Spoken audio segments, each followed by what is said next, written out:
Bagi sebagian warga Provinsi Riau, mungkin sudah tidak asing lagi dengan Sungai Kampar, yang merupakan salah satu sungai terpanjang di provinsi tersebut. Sungai Kampar melintasi dua provinsi, yaitu Provinsi Riau dan Provinsi Sumatera Barat, meliputi Kabupaten Pasaman, Kabupaten 50 Kota, Kabupaten Kampar, dan Kabupaten Pelalawan. Secara total, Sungai Kampar membentang sepanjang kurang lebih 413,5 km, yang berhulu di Pegunungan Bukit Barisan, dan bermuara di Selat Malaka. Menariknya, debit dari aliran Sungai Kampar berasal dari dua anak sungai yang sama-sama berukuran besar, yaitu Sungai Kampar Kanan dan Sungai Kampar Kiri.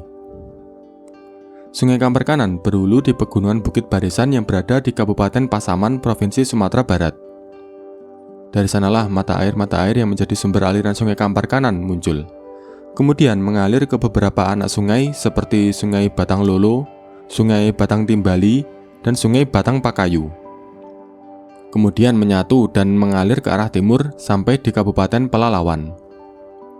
Sementara itu, Sungai Kampar Kiri hulunya juga masih berada di Pegunungan Bukit Barisan, terutama di Kabupaten Kampar, Provinsi Riau, dan Kabupaten Sijunjung, Provinsi Sumatera Barat. Mata air yang muncul di sana kemudian mengalir melalui beberapa anak sungai seperti Sungai Batang Subayang, Sungai Sei Silumbung, dan Sungai Batang Tampau Nau. Kemudian mengalir ke arah timur dan bertemu dengan Sungai Kampar Kanan di Kecamatan Langgam, Kabupaten Pelalawan, Provinsi Riau. Dua sungai tersebut kemudian bersatu menjadi Sungai Kampar sampai bermuara di Selat Malaka. Tentunya masih terdapat ratusan mata air yang berkontribusi terhadap debit aliran Sungai Kampar yang tersebar di sekitar Pegunungan Bukit Barisan di Provinsi Riau dan sebagian kecil Provinsi Sumatera Barat. Mata air tersebut kemudian mengalir pada ratusan anak-anak sungai yang pada akhirnya bermuara ke sungai utamanya, yaitu Sungai Kampar, sehingga membentuk sebuah sistem hidrologi yang disebut sebagai daerah aliran Sungai Kampar.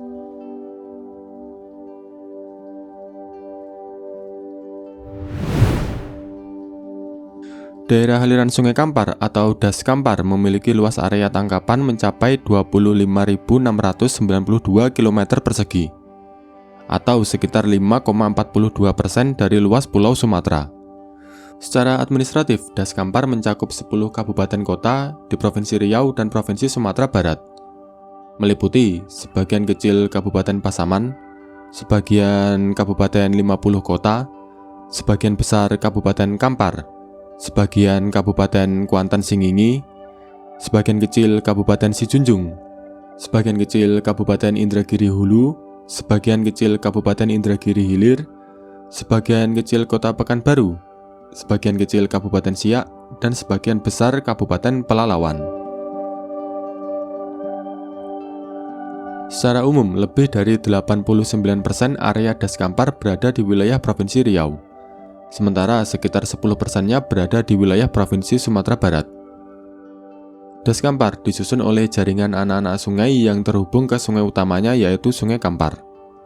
Selain Sungai Kampar Kanan dan Sungai Kampar Kiri, terdapat beberapa anak-anak sungai lain yang cukup besar, antara lain Sungai Batang Kapugadang, Sungai Batang Mahat, Sungai Setingkai, Sungai Singingi, Sungai Teso, Sungai Lipai, Sungai Nilo, dan tentunya masih terdapat ratusan anak-anak sungai lainnya yang tidak bisa kita sebutkan satu persatu namanya.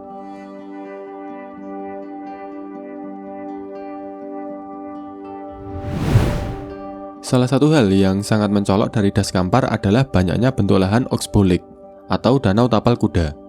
Danau-danau tapal kuda tersebut banyak dijumpai di kiri dan kanan Sungai Kampar maupun di anak-anak sungainya. Danau tapal kuda terbentuk akibat terputusnya meander atau kelokan sungai akibat terkikis oleh aliran sungai yang terjadi secara alami, sehingga meninggalkan jejak aliran yang berbentuk seperti bulan sabit.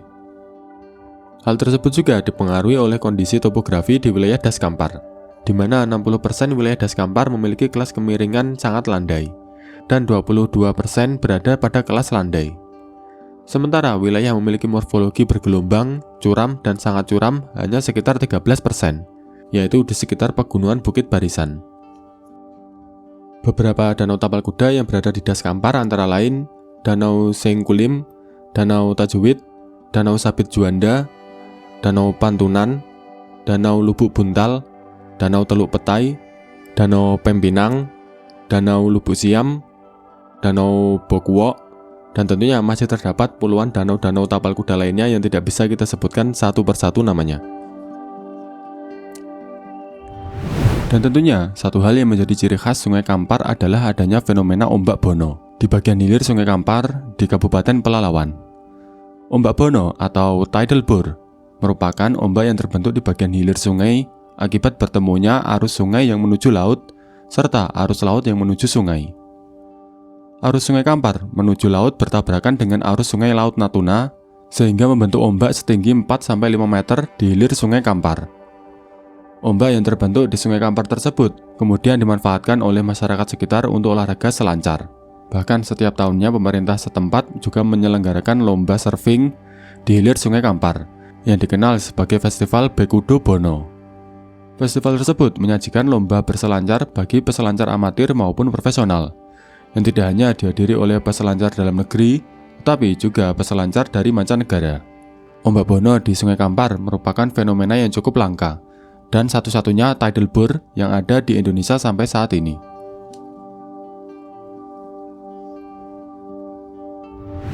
Salah satu upaya pengelolaan daerah aliran Sungai Kampar yang paling monumental tentu saja tidak lain dan tidak bukan adalah pembangunan Waduk Koto Panjang yang terletak di perbatasan antara Provinsi Riau dan Provinsi Sumatera Barat. Pembangunan Waduk Koto Panjang telah dimulai sejak tahun 1987 dan selesai impounding atau penggenangan pada tahun 1997 yang menelan anggaran sebesar 700 miliar pada saat itu, dengan pendanaan berasal dari APBN dan pinjaman luar negeri terutama dari Jepang. Genangan Waduk Koto Panjang didapatkan dari membendung anak-anak Sungai Kampar, terutama Sungai Kampar Kanan dan Sungai Batang Mahat. Waduk Koto Panjang memiliki luas genangan mencapai 122.400 hektar, yang mampu menampung air sebesar 54 juta meter kubik. Pembangunan waduk tersebut telah menenggelamkan sebanyak 10 desa, meliputi 8 desa di Kecamatan 13 Koto Kampar, Kabupaten Kampar, Provinsi Riau, dan 2 desa di Kecamatan Pangkalan Koto Baru, Kabupaten 50 Kota, Provinsi Sumatera Barat. Waduk Koto Panjang juga dimanfaatkan untuk pembangkit listrik tenaga air atau PLTA, yang dapat menghasilkan daya sebesar 114 MW atau 542 GW per tahun, yang mampu memenuhi sekitar 10% dari kebutuhan listrik di Pulau Sumatera. Walaupun memberikan manfaat yang besar, pembangunan Waduk Koto Panjang juga diiringi berbagai kontroversi. Kemegahan waduk dan PLTA Koto Panjang meninggalkan jejak sejarah yang cukup kontroversial dalam pembangunannya. Mulai dari ganti rugi yang tidak sesuai, hilangnya habitat gajah Sumatera, hunian baru yang dianggap kurang layak, hingga intimidasi dari aparat selama proses pemindahan masyarakat yang terdampak pembangunan waduk. Bahkan masalah tersebut sampai terdengar oleh pemerintah Jepang, hingga muncul desakan untuk membatalkan pinjaman dana untuk pembangunan Waduk Koto Panjang. Megahnya bendungan Koto Panjang nyatanya tidak cukup untuk menghentikan masalah-masalah yang ada di hulu Das Kampar. Bahkan setelah berdirinya waduk tersebut, muncullah masalah yang lebih serius di hulu Das Kampar, yaitu masalah pembalakan liar. Masyarakat sekitar sangat gencar melakukan pembalakan hutan di sekitar Waduk Koto Panjang. Bahkan pembalakan tersebut juga dilakukan oleh pihak-pihak luar.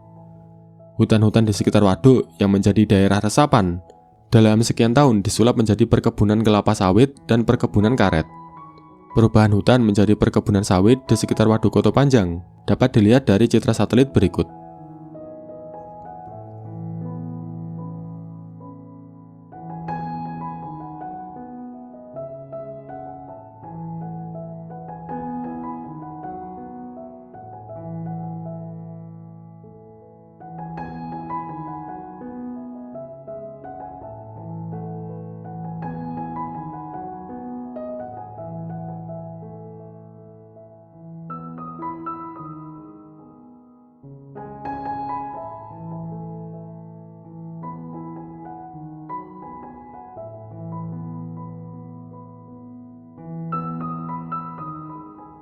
Menurut WWF, luasan hutan di daerah resapan Koto Panjang pada tahun 1985 mencapai 3.331 km persegi.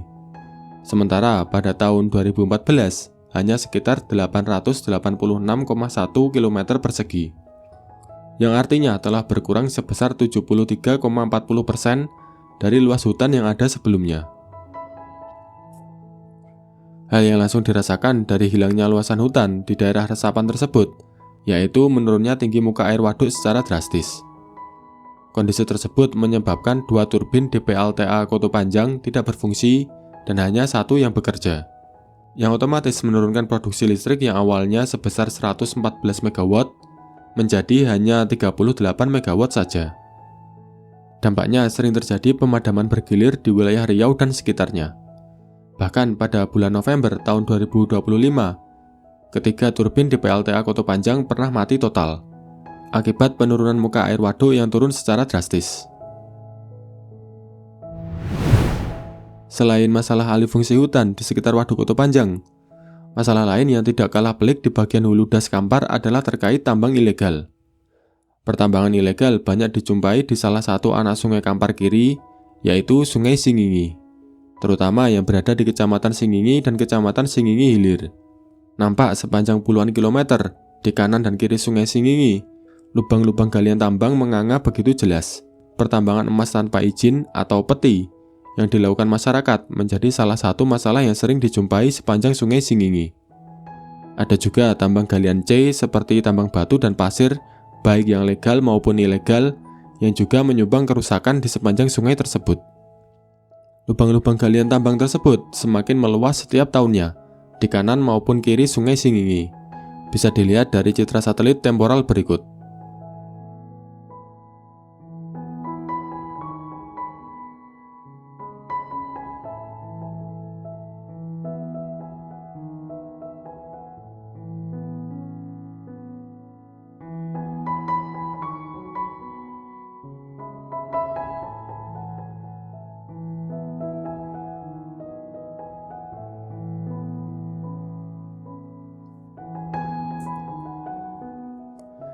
Ironis melihat pertemuan Sungai Subayang dan Sungai Singingi.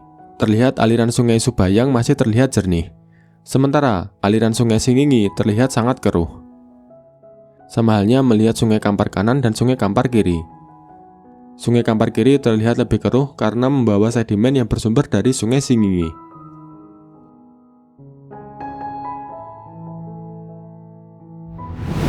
Kerusakan di daerah hulu Das Kampar akibat alih fungsi hutan menjadi perkebunan sawit maupun akibat pertambangan tentunya memberikan dampak negatif pada kondisi Das Kampar.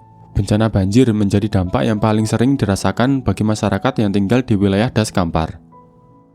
Wilayah tengah dan hilir dari Das Kampar di Kabupaten Kampar maupun Kabupaten Pelalawan, terutama di sepanjang Sungai Kampar maupun Sungai Kampar kanan dan Sungai Kampar kiri, menjadi wilayah yang paling sering terdampak banjir akibat luapan sungai. Periode banjir di beberapa wilayah tercatat semakin pendek. Yang sebelumnya datang 5 tahun sekali, saat ini banjir bisa datang 2 tahun sekali. Pembukaan 5 pintu dam Koto Panjang juga semakin sering, terutama ketika musim hujan. Hal tersebut dilakukan karena volume air di Waduk Koto Panjang sudah melebihi batas, serta untuk menjaga menghindari bencana yang lebih besar, yaitu jebolnya waduk. Dampak dari pembukaan 5 pintu tersebut biasanya akan menyebabkan banjir di wilayah bawah. Tingginya volume air di Waduk Koto Panjang ketika musim hujan tentunya berhubungan dengan rusaknya daerah resapan yang telah berubah menjadi perkebunan kelapa sawit maupun karet.